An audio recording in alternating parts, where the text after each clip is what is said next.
everybody? It's your girl, Keisha J. Kelly, here with another episode of Black College Experience. Technology really makes me sick because I started talking and it was like mute, and then it was going to give us a kickoff and everything else. I really hate technology sometimes, but I absolutely love what I do, and I absolutely love the guest that I have today. Listen, I it's all about her. I promise. When she agreed to this interview, I couldn't have been more excited.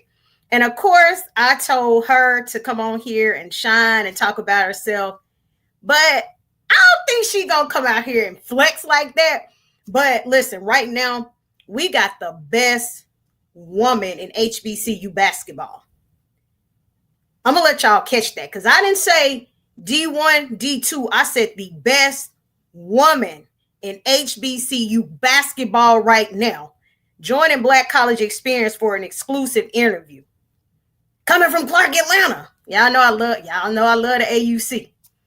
But listen, I am so thankful that this young lady took time out of her schedule, with her busy schedule, basketball practice, school, games. And I'm not gonna hold it up. We gonna bring Atreonia Garner onto the stage so y'all can hear about her story and what she's doing, all the amazing things that's going on at Clark, Atlanta. Hi, y'all.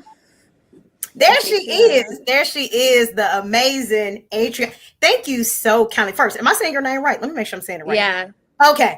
I'm like, wait, because I'll butcher some names now. But thank you so much for joining me. Hopefully all is well on a Tuesday, trying to get that balance of it not being Monday. So hopefully all is well with you.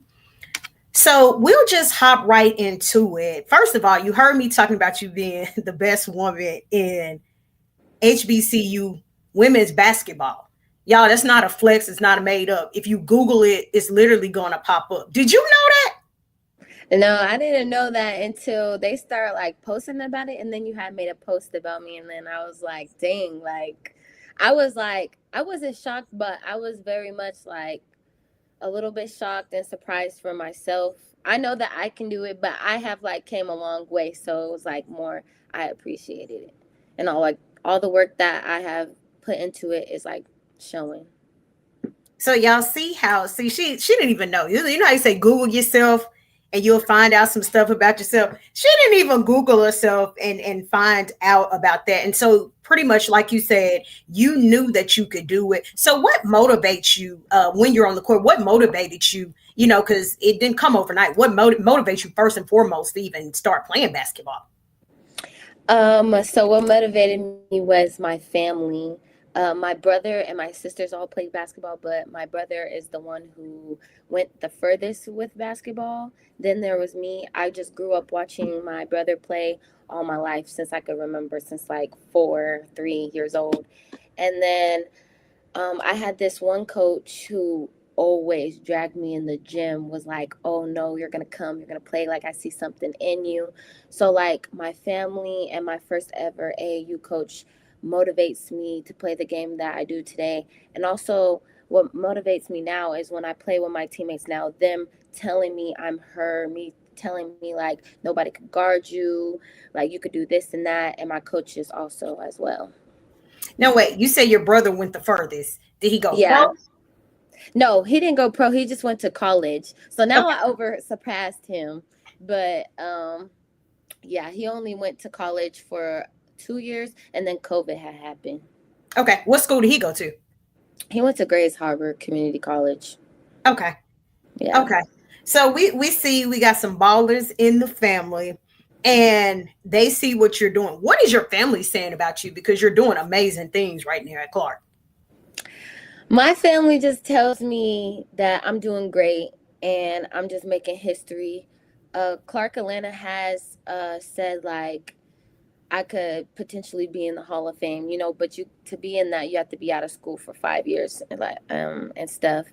And they're just proud of me. They want me to keep going. They want me to continue to play in basketball outside of college, but I don't really know if that's something I want to do. So what are you majoring in? Biology. Okay. So if you don't play basketball, because we know that's what the family want, what do you want to do? I want to go to med school after I graduate with my bachelor's in biology. And then after that, after med school, I want to become a PA. So I got to go get my, go work in the hospital for a bit and stuff like that before I could do that. Okay, well, at least you see you got a game plan. So at least you'll still be around the sport somewhere. Yeah. Okay, so let's just talk, let's shift the trajectory. Let's talk about how you've evolved from your freshman year to now. Some of the specific skills and what you worked hardest on to improve. So my freshman year, I had a confidence problem. So I really worked on my confidence. Me coming in as a walk on and being in a D2 college and being so far away from home, I didn't really have anybody. So it was more so I was scared to be who I was meant to be.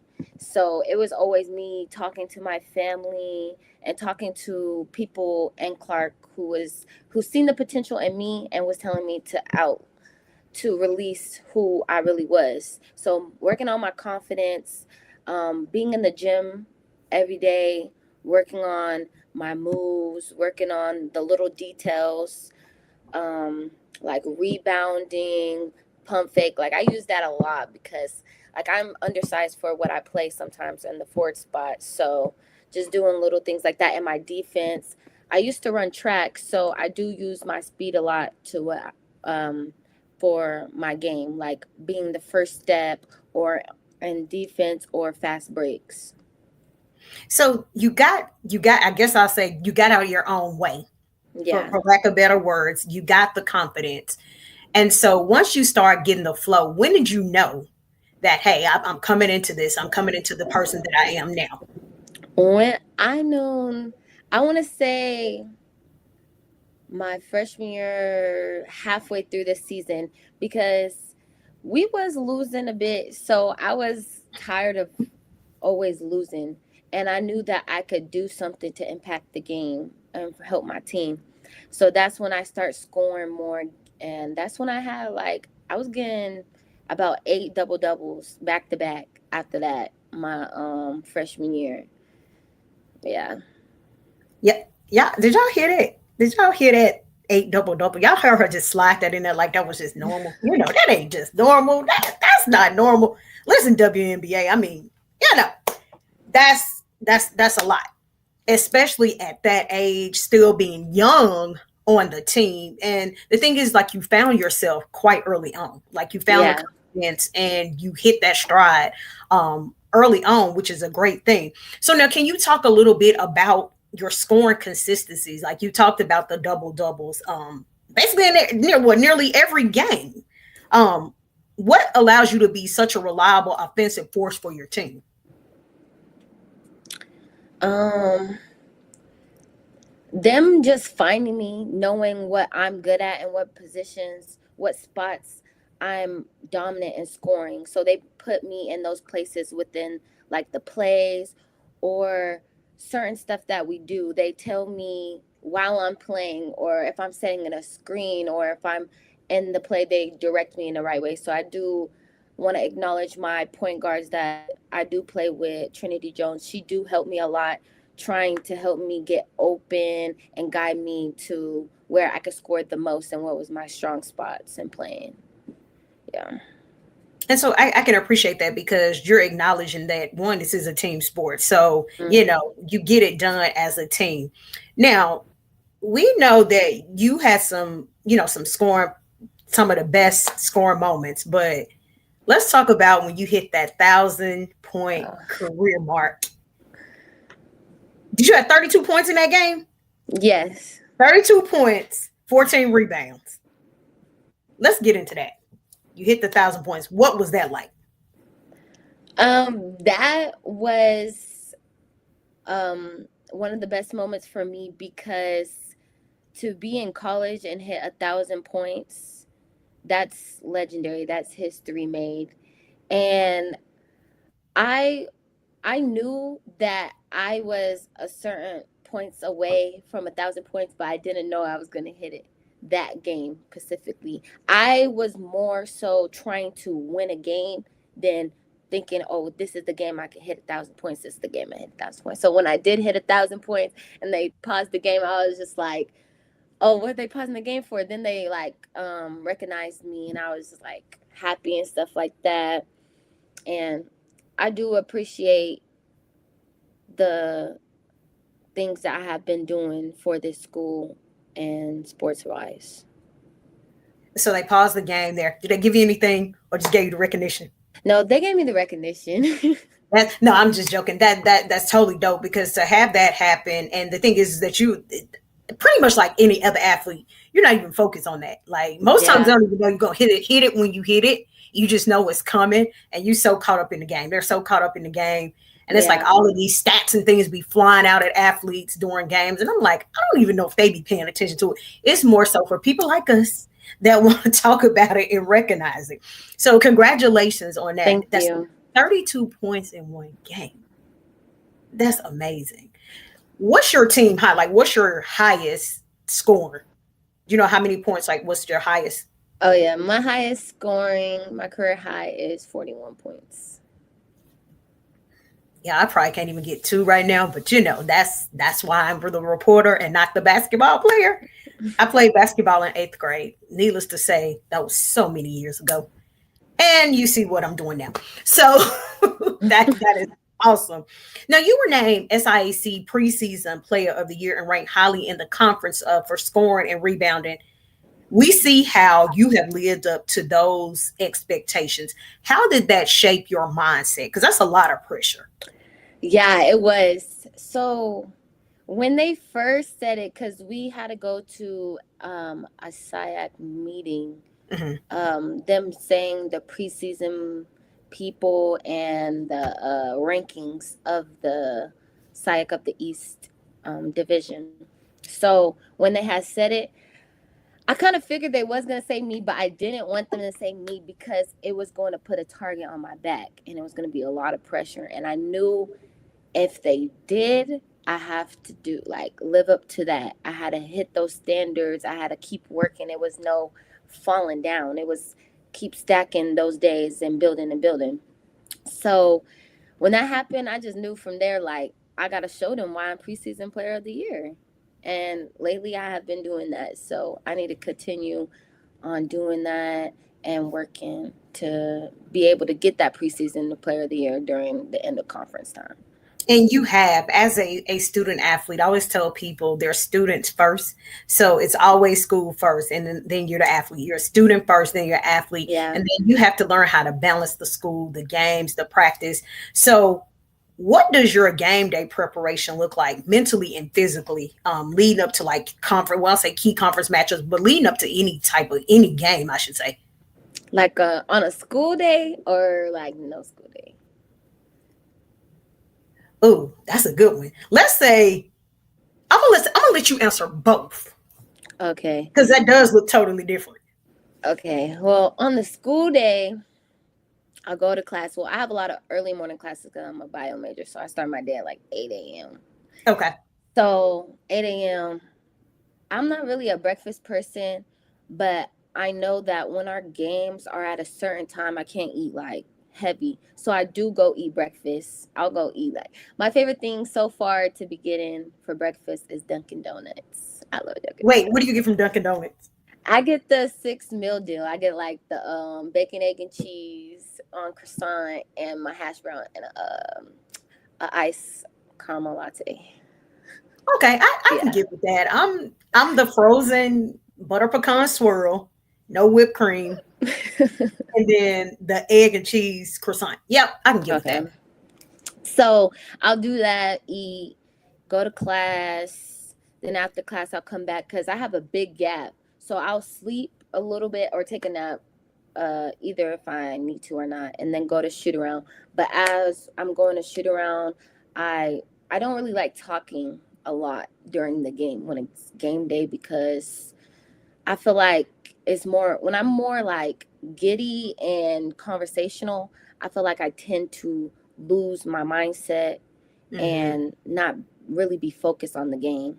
So I do warm up or do shoot around with my headphones, be more to myself. Um, I do. talk about the key points and the things that I need to do for the game to get me ready and focused for the game.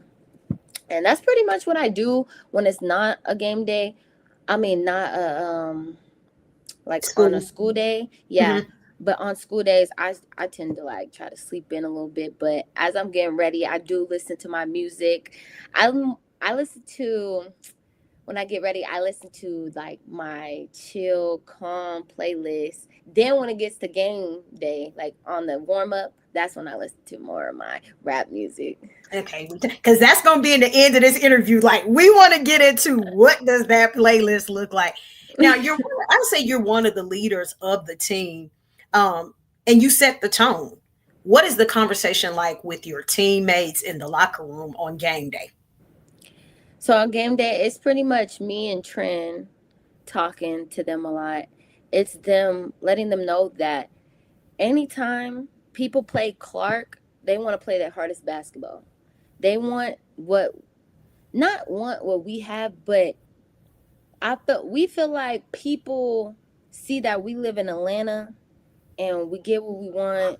We have so much out here, and like people who live in like other smaller towns, they don't really have what we have, like the access and more stuff around us to do what they want. And it was just like coming into this season with three first team preseason conference players, they're going, we have a target on our back. So we got to tell them that we need to be poised, we need to be disciplined. We need to be focused. We say every game we want to know. We want to know. We want to know. We need to win this game, and only us can beat ourselves. Can you think of a particular game this season, this far, that you showed up as a leader and the growth, like your growth, like really stood out? This game, I would say Ever Waters. The only Okay. reason why I said Ever Waters was because we was in a drought for a couple games, and this game specifically, I feel like this was a game where I had to mentally and physically be more focused in this game, the most that I ever have done to be able to win this game. And that was not only for me, but for all of my teammates, telling them, come on, lock in. Just one more possession, another possession, get a stop, score right here. So that game, we did win that game. The first game we had lost against them, but the second game, we stayed poised, disciplined, and pay attention to the little details. And me just talking to them every possession, doing every little details. Okay, so it sounds like not only are you talking to yourself, keeping yourself grounded, but you're also mentoring to the other athletes on the team, your teammates, you and Trini, keeping them focused, keeping them where they need Mm-hmm. to be, which is all, it's the small things. Yeah. Outside the court, like you said, I zone out. I don't really like to talk. I like to shoot around and do stuff with my headphones because you know what game day looks like. So smart thing. Now, I know y'all travel. You got to travel. Is a lot. How do you manage the traveling, the training, the games, and academics? All of that. How do you manage all of that as a? Because I mean, even after you're a student athlete, you still got to have life. How do you Yeah. manage all of those things? Like me doing my other stuff outside of those things, or manage my schoolwork when we be traveling and stuff like that. I say manage your schoolwork while you're traveling.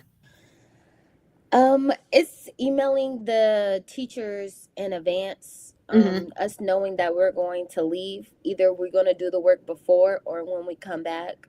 Also, we have a student success program with the athletes Okay. that help us contact our teachers to let them know that we're leaving and when can we plan a setup to reschedule our homework or a test or whatever we have missed in class. It's hard, but when you have teachers or that communication key between you and the teacher, it's going to be easier for you. So having a relationship with your teachers, not just being in class, just talking in class, being engaged in class, talking to your teachers. That's going to help you a lot being a student athlete, knowing that you're always traveling and gone. And are they supportive of the student success program? Yes, they are. Okay. So I guess everybody, so the guys use it too, everybody across the board. Yes. Hmm. Okay. Okay. So what do you think this future of HBCU basketball? Because I always say the future is female, and that hashtag is stuck for years. We know a lot more people, a lot more eyes are on women's basketball. It is what it is. What Hmm. do you think the future of this sport is for women's basketball? I feel like the future of this sport is going to be successful. A lot of people are, like you said, on women's basketball a lot since they have seen more in women's basketball. I feel like there's more excitement now. A lot of people are doing more like things, like moves, either moves or like certain, like, how do I explain it? Like, yeah, I would just say like the excitement, like having that drive. I feel like women's basketball is starting to be more like men's basketball. And that's a great thing because we're starting to see, listen, it's a lot of eyes, especially when we see college basketball, we see so many people paying attention to it. And, just because we don't, like, you didn't Google yourself, just because you didn't know it does not mean a million other people didn't know. And that's our whole point. Like, we have to Yeah, keep telling the story. We have to bring out the yeah, gems. We have to tell it because we're like, listen, over here in Clark, Atlanta, no matter what the division is, we got somebody that's lights yeah, out in what she's doing. So we have to tell the stories so people understand, hey, this is where she was. This is where yeah, she played her college basketball. This is where her career started. So yeah. speaking of starting your career, how did you choose Clark Atlanta? So I wanted to come to Clark outside of basketball. I Okay. wanted to just go to school here. That was the school I wanted to pick. Hmm. But my mom wanted me to still play a sport. I had track and basketball scholarships, but I did not have a scholarship at Clark. So my mom was like, "Oh, just go try out for the team." I was scared, but I was missing a track meet back at home because I was doing track. So I came and tried out, and out of like 50 people, Coach Bailey and Coach Fulton liked me the most, and that's when I had walked on to the team. So that's how I came to Clark. A lot of people ask me that question a lot. How do you come to Clark? How do you come from Seattle, Washington, all the way to Atlanta? I was like, it's the school I wanted to go to outside of sports, so that's why I came here. Now just think about it. What if you didn't try out? See, what if you didn't try out? Now we don't have the person that's I do think about that a lot. Like, what if I didn't listen to my mom and did not try out? I feel like I would have had done track. I that's feel like I true. would have You done track. And so either way, you probably would have made it to the Hall of Fame because we just gonna speak that. We know that's gonna come. So either way, the potential would have been there. Now, are there any challenges that you have faced um, here? Like was like separation from coming from home? Any separate like anything at Clark that you overcame? Was there a separation when you left home? I'll ask you that. Um, probably Probably the culture Okay. shock. Only the culture shock because coming from Washington and Atlanta is two different places. Mm-hmm. And people are very different, especially coming to college, a college where everybody throughout the whole world goes to. So it's not even just Atlanta, it's a whole bunch of people from different places, learning different people, trying to build connections and have friends. I feel like that was the hardest part for me, especially playing basketball and always being gone or having to go to practice and then class and then oh you don't have time to hang out with your friends because you got homework and then you're tired. So it's just like hard to make friends at first and learning how people are and how they're different and how they communicate differently. Now let me ask you this: have you ever been to the calf by yourself? Yes. Oh God, what was that feeling like? Because that's like a HBCU tradition that you don't want, but if you're the last person and but you're a student athlete, so that Yeah. might be different. But you do not want to go to the calf by yourself. But how was it for you? Well, my first time, my freshman year going by myself, I hate being going by myself. I'll always be on the phone. I'll always call my sister or somebody, be on the phone. Because it's like I didn't really know nobody. But now when I go to CAF myself, I know a lot of people. A lot of people know me. Um, so it's fine to be by myself, knowing that I'm an athlete too, and like a lot of people have known me. Like one time I was just walking by myself. I'm on the elevator going to my room. I'm on the phone, and this guy was like, "Oh, I'm sorry to interrupt you, but aren't you that girl that scored 41 points on the basketball team?" You're like, "Yeah, you're good." I'm like, "Thank you." Like just people recognizing me. I feel like I like that feeling. It's a great feeling to have. But you still remain humble and you still get the job done, and that's so funny. Just so no autographs, no pictures this time. We gotta wait. But that's so dope, because the fact that means that somebody's out there watching, that means that they're out there supporting and they Yeah. know exactly what you're doing. And so with you saying, hey, I could have did track or basketball, we see basketball is definitely the definite thing. Now, what goals do you have for the rest of the season, both personally and for the team? My goals for the team is to win the championship. We need to win. Starting from here on out, we need to win every game. That's my goal. Even if it's not scoring a lot, or we just need to play consistency and key details. That's my goal for the team. My goal for me is to be poised, um, and discipline. I feel like I get sped up a lot because they do double me or face guard me, knowing how I am. Like I'm one of the key players, and so they do that a lot. So when they do that, I be more sped up. Sometimes I don't be knowing what to do, and I be frustrated. But then I tell myself I just need to slow down, move around, not just staying still. So I feel like me being more poised in that situation going on forward, because that's what the game's going to be looking like for me going on forward. Now, if you can remember, is there any team, because every team is different, and then, of course you go game by game, is there any team that you were absolutely like excited to play, like, oh yeah, this is the game, we ready for them? Miles and Ever Waters. Okay. So it's still Edward Waters is definitely gonna be in this chat. Okay, so Yeah. Miles, okay. Why Because Miles and Edward Waters? Ever Waters talks too much. Edward Waters talks too Okay. So y'all they beat y'all the first time, but y'all won the second time. much. Yeah. Okay. Okay. So why Miles? Miles, because I feel like ever since I was a freshman, Miles Mhm. always been the talk. Miles always been the talk. We beat them both times last year. This year we only played them once so far, but we played them again on Thursday, and we lost the first time by 2. I found out the last minute.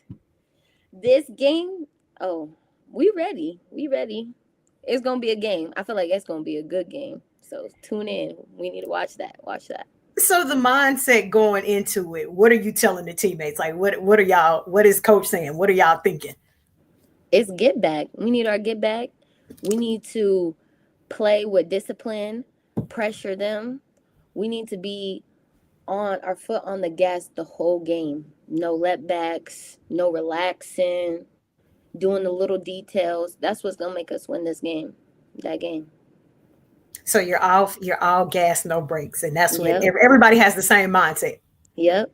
Everybody feels it. So when you're not playing basketball, when you do have some time, because I know you said you're tired and you're doing all these other things because you have a full plate, what do you like to do for fun?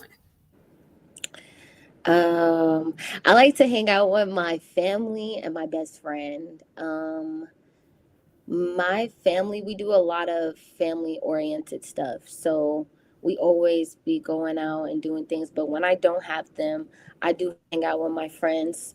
We either go get food. I like to go get food a lot, especially sushi. I love sushi. I was gonna ask you what's your favorite. I guess you're a sushi person. Where do you get Yeah. sushi from? This one place, it's called Nova Sushi. Is that here? Hmm. Oh, Yeah. okay. Okay. Now, do you have family here? Yeah, I do. On my mom's side. Okay, so that's when you say you're hanging out. Okay. Mm. Okay. Oh, well, that's pretty cool. Any favorite movies? Favorite movies? No, I don't have a favorite movie, but my favorite genre is romance. I love a romance movie. Oh, now how old are you? Because I never would have called it like 2021. I'm 21. Okay. Well, that sounds about right. That sounds about right. So now let me ask you, if there is a another young lady that's coming in that say, "Hey, I want to be the next Atreona Garner," what do you tell her? I want to play basketball.